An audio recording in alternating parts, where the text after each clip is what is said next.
Hello, my friends. Welcome back to Storytime English. I am so glad you are here with me today. Take a deep breath, sit back, relax, and let this story carry you gently through time. Now, imagine for a moment you are standing in a dark room. The air smells of oil and dirt. The floor is cold and wet. Around you, children are working. Some are only 10 years old. Their hands are black. Their faces are tired. They work from early morning until late at night, and nobody cares. In the corner of this room, there is a small boy. He is 12 years old. He is thin, he is hungry, he is alone. And he is ashamed, because only a few months ago, his life was completely different. That boy will grow up to become the most famous writer in the English language. His books will change the way people think about poverty, about children, and about kindness. His name is Charles Dickens. And this is his story. The year was 1812. In a small city called Portsmouth, on the southern coast of England, a baby boy was born. His father, John Dickens, worked as a clerk in the Navy pay office. A clerk is someone who does paperwork and keeps records. His mother, Elizabeth, was a cheerful and lively woman. The family was not rich, but they were comfortable. They had enough. The family moved often, from Portsmouth to London, from London to Chatham, a town near the sea. Charles's earliest happy memories were in Chatham. The countryside was green. The air was clean. He played in the fields and explored the old castle nearby. It was a good place for a child with a big imagination. Young Charles was a bright child. He loved to read. He read every book he could find in his father's small collection. He read adventure stories. He read fairy tales. He read a book called Robinson Crusoe about a man alone on an island. He read the Arabian Nights, full of magic and wonder. He loved the way words could create entire worlds. When he read, he was not a small boy in a small house. He was a hero. He was an explorer. He was free. His father noticed this love of reading. He encouraged it. He took young Charles on long walks and told him stories about the people they saw. Charles watched everything. He watched the way people walked. He watched the way they talked. He noticed the small details. A torn coat, a nervous laugh, a sad pair of eyes. Even as a child, he was already learning to see the world the way a writer sees it. There was a beautiful house on a hill near Chatham. Its name was Gad's Hill Place. Charles looked at it with wonder. His father told him, "If you work very hard, one day you might own a house like that." Charles never forgot those words. Remember this house. It will return later in our story. 9. But life, as you may know, does not always move in a gentle direction. Charles's father had a serious problem. He spent more money than he earned. He bought things the family could not afford. He lived beyond his means, and slowly, quietly, the debts grew larger. In 1824, when Charles was 12 years old, everything fell apart. His father could not pay his debts. In those days in England, if you could not pay what you owed, they put you in prison. People called it a debtors prison, and that is exactly what happened. John Dickens was arrested and sent to a prison called the Marshalsea. The whole family went with him. In those times, the wife and younger children often lived inside the prison with the father. But Charles did not go. They sent him to work.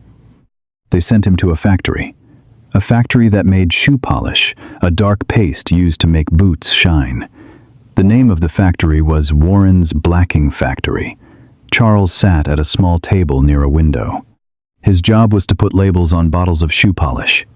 He did this for 10 hours a day, 6 days a week. He earned 6 shillings a week. A shilling was a small coin. 6 shillings was barely enough to eat. Can you imagine that?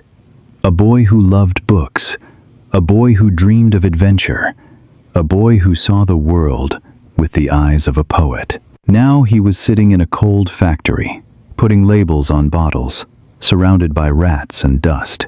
He was deeply ashamed. He felt abandoned. He felt that the world had forgotten him. He later wrote about this time. He asked one question: how could my parents let this happen to me?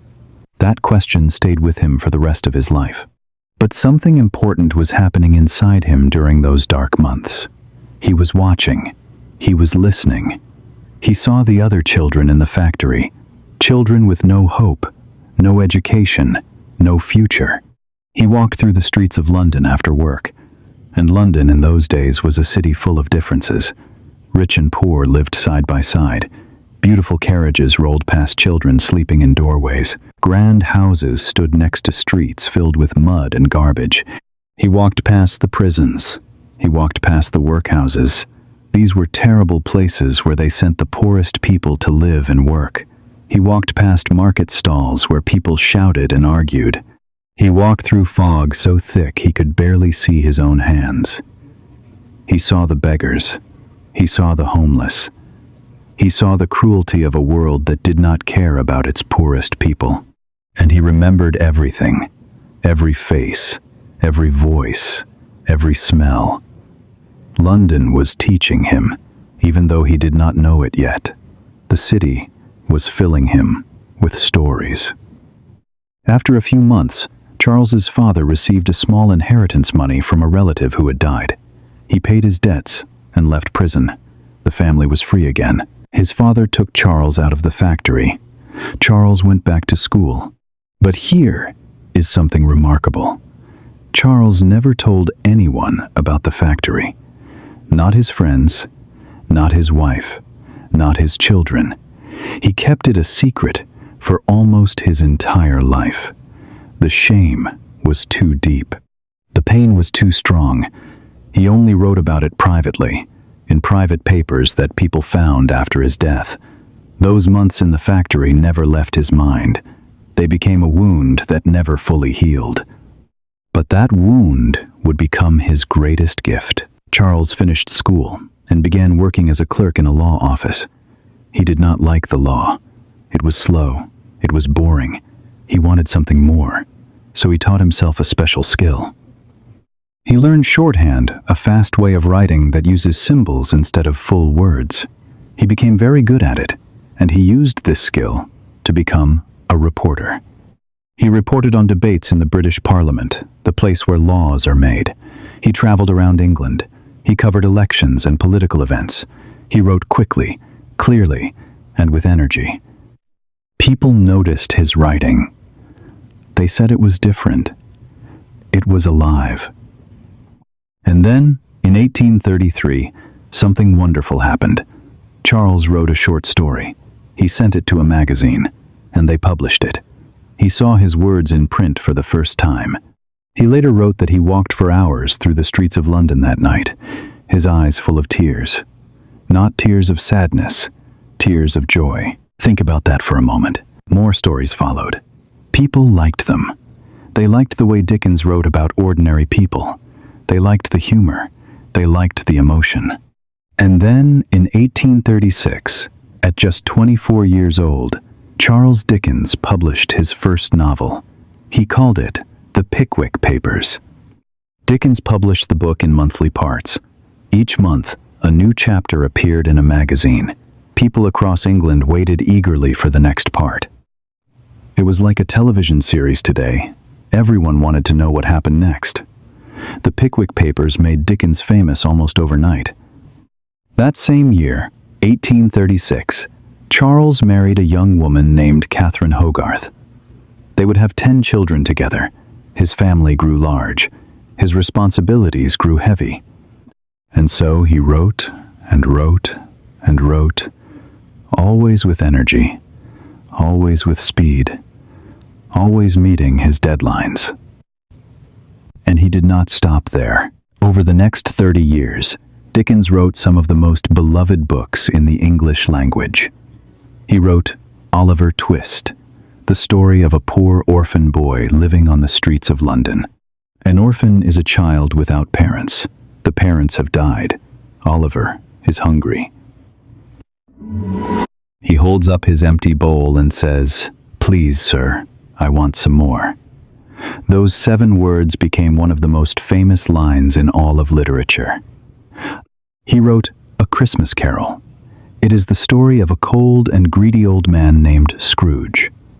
On Christmas Eve, 3 ghosts visit Scrooge.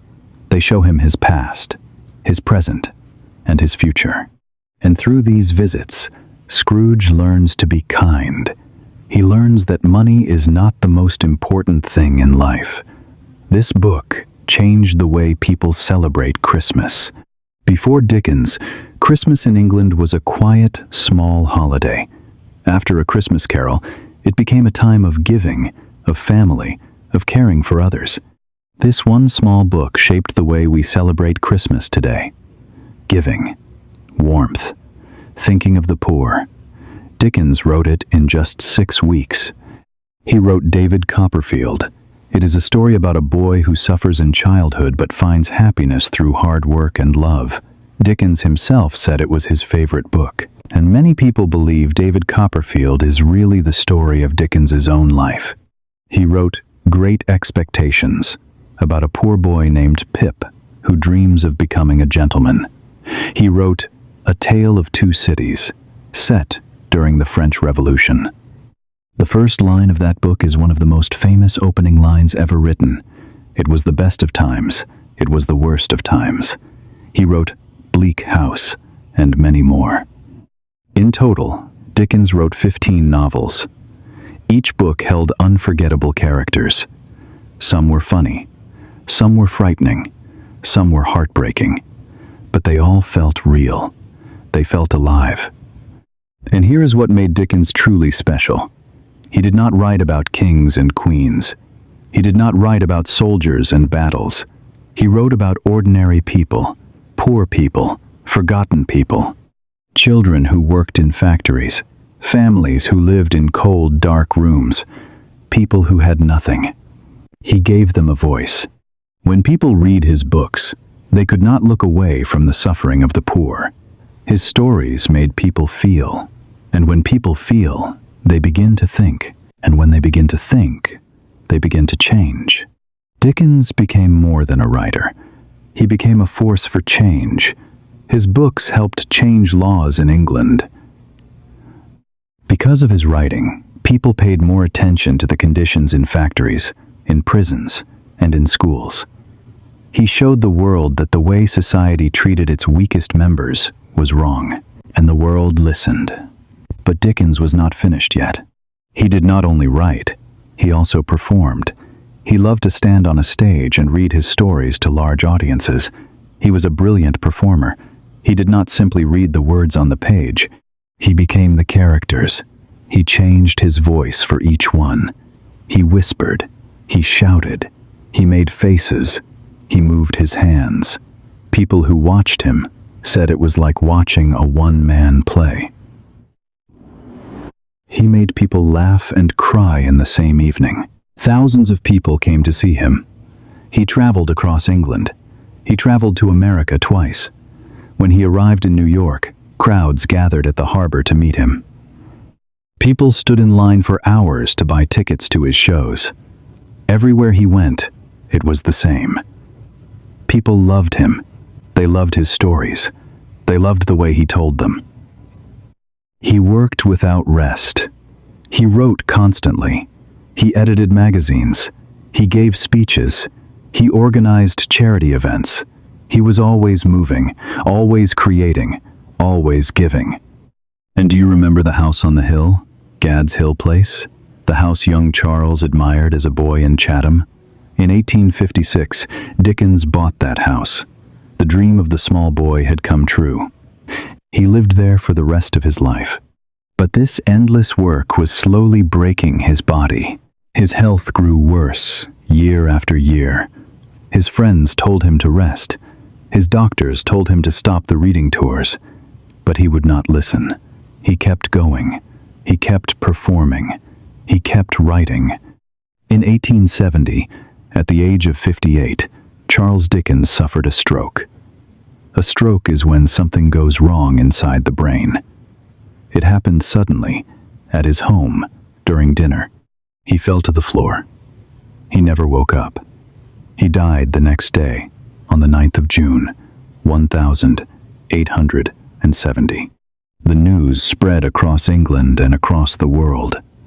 People wept in the streets. Shops closed. Newspapers filled their pages with words of love and respect. The country had lost its greatest storyteller.